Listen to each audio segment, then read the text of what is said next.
नमस्कार दोस्तों, स्वागत है आपका साइंस जर्नी में। पिछले वीडियो 178 में आपने देखा कि किस तरह से 9वीं 10वीं सदी के बाद बुद्ध की विरासतों को हड़पने के लिए ब्राह्मणों ने तरह तरह के प्रपंच रचे और फिर उनके तमाम प्रतीक चिन्हों को उसको लिखित रूप में कब्जाने के लिए बाद में तरह तरह के पुराण भी रचे। आइए मैं कुछ और पुराण दिखाता हूँ जिसमें बुद्ध का ब्राह्मणीकरण किया गया है। शुरुआत करते हैं ब्रह्म पुराण से। इसमें 2 जगह बुद्ध का जिक्र आया हुआ है। चैप्टर 122 के 69 श्लोक में लिखा है, हय यानी घोड़े का रूप धारण करने वाले त्रिविक्रम यानी कि विष्णु आपको नमस्कार है। हे बुद्ध का रूप धारण करने वाले, हे राम का रूप धारण करने वाले और हे कल्कि का अवतार धारण करने वाले तुम्हें नमस्कार है।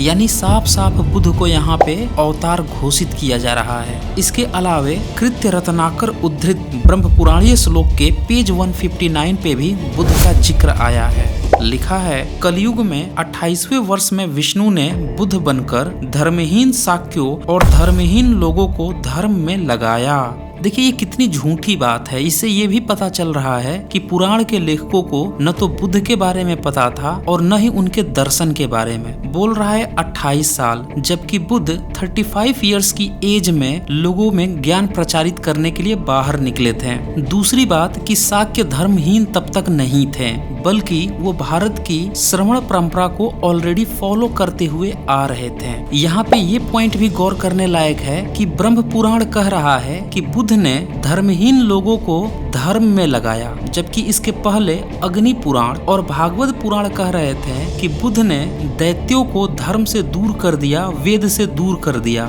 ऐसा लग रहा है कि ये पुराण के जो तीनों लेखक थे अलग अलग जगह बैठकर भर लोटा गौमूत्र के साथ साथ गोबर का स्वाद भी चख के ये पुराण लिख रहे थे। अब आइए मैं आपको पद्म पुराण में भी बुद्ध को दिखा देता हूँ। पद्म पुराण के भूमि चैप्टर के 18वें सर्ग का 66 श्लोक देखें। इसमें लिखा है, कृष्ण को नमस्कार, मलेच्छों का विनाश करने वाले बुद्ध को नमस्कार। अरे ये जो काल्पनिक कृष्ण है ये धर्म की स्थापना करने के लिए लोगों का विनाश किया था, अपने ही भाई बंधुओं का गला कटवाया था। बुद्ध ने ऐसा नहीं किया था, उन्होंने किसी मलेच्छ का विनाश नहीं किया था और बिना किसी हिंसा के ही बुद्ध का धम्म एशिया सहित पूरे विश्व में भी फैल गया। लेकिन कृष्ण जो धर्म की स्थापना के लिए आपस में भाइयों को ही लड़वा कटवा कर मरवा दिया, तब भी धर्म की स्थापना नहीं कर पाया, कागज के पन्नों पर भी नहीं। अब इसी पद्म पुराण के सृष्टि चैप्टर के 73 सर्ग के 92 श्लोक में लिखा है, प्रलंब के विनाशक बलराम को नमस्कार, दैत्यों को मोहने वाले बुद्ध को नमस्कार हो। अब देखिए यहाँ भी इसने ब्राह्मणीकरण कर दिया। पहले कृष्ण के साथ जोड़ा, यहाँ पे बलराम के साथ जोड़ा और एक और शब्द जोड़ दिया, दैत्यों को मोहने वाले। अरे मूर्ख पुराण लेखक, बुद्ध जो है दैत्यों को नहीं मोहते थे। बुद्ध के समय में कोई देवी देवता नहीं होते थे जो उनको मोह लेंगे, बल्कि लोगों का मोह दूर करके उन्हें सत्य का रास्ता, सत्य का मार्ग दिखलाते थे। अब इसी पद्म पुराण के उत्तर चैप्टर के 257 सर्ग के 40 और 41 श्लोक देख लीजिए। इसमें लिखा है, मत्स्य, कूर्म, वराह, नरसिंह, वामन, राम यानी कि परशुराम, राम, कृष्ण, बुद्ध और कल्कि ये 10 अवतार हैं। मतलब इस पद्म पुराण ने बुद्ध को 9वां अवतार भी घोषित कर दिया। अब कितनी हास्यप्रद बात है कि राम और परशुराम को एक ही समय में पैदा करवा दिया। और तुलसीदास ने तो लिखा, जब स्वयंवर में राम ने धनुष तोड़ दिया तो परशुराम, राम और लक्ष्मण आपस में ही लड़ पड़े थे। लेकिन पद्म पुराण का ये जो गपोड़ी लेखक है, इसका इससे भी पेट नहीं भरा।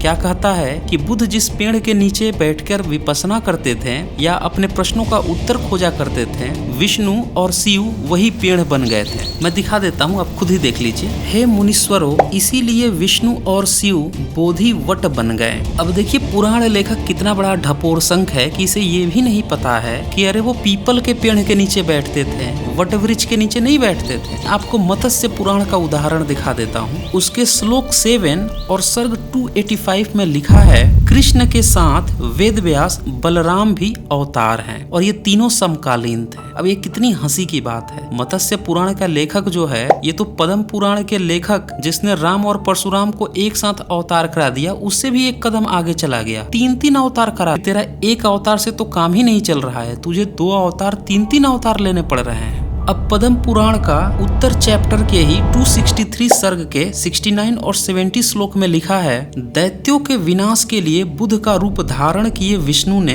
बौद्धों के झूठे शास्त्रों का उपदेश दिया। ध्यान से सुनिएगा, ये बौद्ध या नग्न रहते हैं या नीले वस्त्र धारण करते हैं। मायावाद भी झूठा शास्त्र है और मायावादी लोग यानी कि शंकर का मायावाद भी प्रच्छन्न बौद्ध हैं, अर्थात ऊपर से अपने को उनसे अलग बताने वाले ये लोग छिपे हुए बौद्ध हैं। अब देखिए, पद्म पुराण के लेखक को बुद्ध का ब भी नहीं पता है। बुद्ध दैत्यों का विनाश करने के लिए पैदा हुए थे। दैत्य कौन था? कभी लिख रहा है कि दैत्य को मोह रहे हैं, कभी बोल रहा है उनको वेद से दूर कर रहे हैं, कभी बोल रहा है कि उनका विनाश कर रहे हैं, कभी कह रहा है कि उनको धर्म में लगा रहे हैं। वे क्या नौटंकी है ये। इसके बाद क्या कहता है कि बौद्ध नंगे रहते थे। अरे बेवकूफ ढपोर संख पद्म पुराण के लेखक, बौद्ध नंगे नहीं रहते थे, ये आजीवक रहते थे और दिगंबर जैन नंगे रहते थे। फिर कहता है नीले वस्त्र धारण करते थे। अरे बेवकूफ, नीले वस्त्र नहीं, वो गेरुआ वस्त्र धारण करते थे। और उसके आगे क्या बोल रहा है? मायावाद और मायावादी लोग। अरे बेवकूफ, ये प्रच्छन्न बौद्ध शंकराचार्य था जो 9वीं सदी का था। ये बुद्धिस्ट नहीं था, ये बुद्धिस्टों से चोरी कर करके अपने सिद्धांत बनाया था, इसलिए इसको प्रच्छन्न बौद्ध कहते हैं। अब उसको लेके तू बता रहा है कि ये बौद्ध है, तो ये कितनी बड़ी मूर्खता है। यही हकीकत है पुराण लेखकों की। इनको इतिहास की रत्ती भर भी जानकारी नहीं थी। भर लोटा गांजा पी के जो मन में आया वही बके जा रहे हैं, झूठ पर झूठ। अब आइए लगे हाथ आपको विष्णु पुराण भी दिखा देता हूँ। जीवानंद संस्करण के 4th खंड के 22वें सर्ग के 32 श्लोक में लिखा है, शाक्य से क्रुदोधन का जन्म हुआ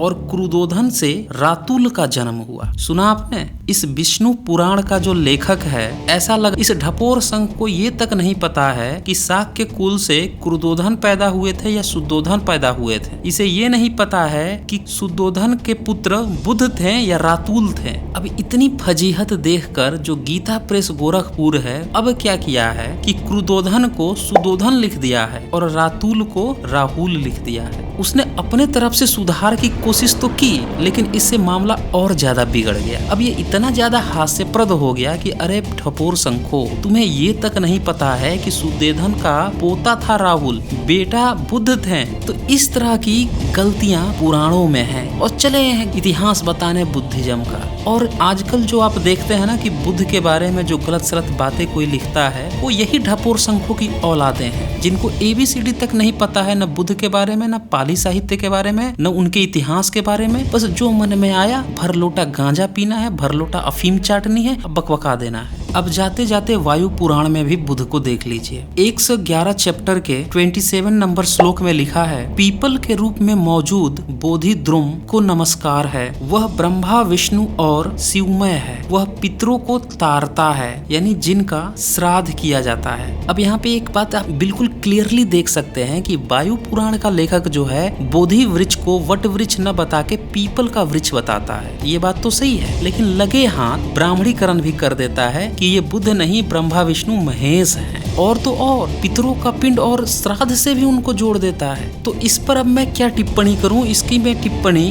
जो संस्कृत के सबसे प्रकांड विद्वान है इस 21वीं सेंचुरी के, डॉक्टर सुरेंद्र कुमार शर्मा अज्ञात, उन्होंने एक किताब लिखी है पुराणों में बुद्ध, वो अपने पेज 17 पर लिखते हैं, उसी चीज को दिखा देता हूं। वो लिखते हैं, जहां पुराणकारों को अपना लाभ दिखाई देता है, वहां वे बुद्ध और बौद्ध प्रतीकों को हथियाकर उनका दोहन करते हैं, परंतु अन्यत्र उनके विरुद्ध खुलकर विश्वमन करते हैं। यह दुरंगी ध्यान देने योग्य है। आगे वो लिखते हैं, पुराणकारों और ब्राह्मण पुरोहितों को न बुद्ध के दर्शन से कुछ लेना देना है और न ही उन्हें अपनी वैदिक व पौराणिक परंपरा से कोई विशेष लगाव है। उनका मुख्य लक्ष्य है स्वार्थ सिद्धि और उदर पूर्ति। सुना आपने? उदर पूर्ति, भिखमंगे हैं ये, और इसीलिए ये बुद्ध को ब्राह्मणीकरण करते हैं, निंदा करते हैं, विश्वमन करते हैं। यदि ये उद्देश्य बुद्ध की निंदा से सिद्ध होते दिखाई देते हैं तो ये निंदा करने लगते हैं। यदि उनकी प्रशंसा से सिद्ध होते दिखते हैं तो मुक्त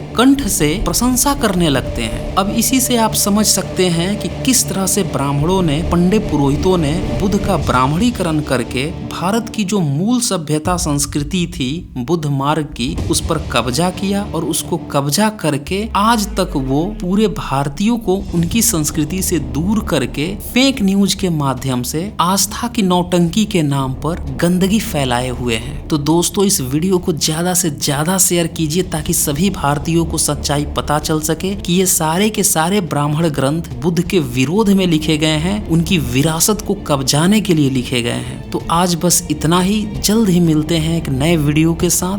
धन्यवाद।